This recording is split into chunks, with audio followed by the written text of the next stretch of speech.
Le renforcement des mesures de contrôle ne va-t-elle pas développer encore un peu plus l'immigration sauvage? Écoutez, je ne le crois pas, puisqu'il est précisément destiné à limiter, dans toute la mesure du possible, cette immigration sauvage dont nous parlions tout à l'heure. Il y a des moyens de limiter cette immigration par un contrôle dans le pays d'origine, qui est fort bien réalisé par certains gouvernements, qui ont avec nous des accords dans ce domaine. Et puis il y a aussi un contrôle aux frontières qui peut être renforcé sans donner lieu à des brimades excessives.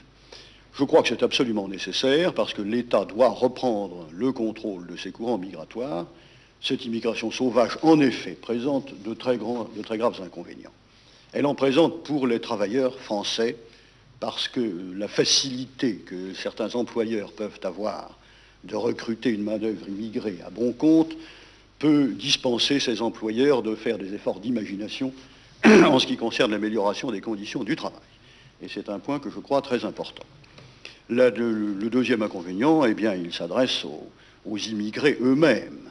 Car, je le répète, nous avons le devoir de les traiter convenablement et dignement, mais les fonds publics ont une limite et on ne peut pas les verser dans un tonneau des Danaïdes, ce qui se produirait si n'importe qui pouvait à n'importe quel moment venir travailler en France. Nous dépensons par exemple plus de 1 milliard de francs nouveaux par an pour le logement des travailleurs immigrés.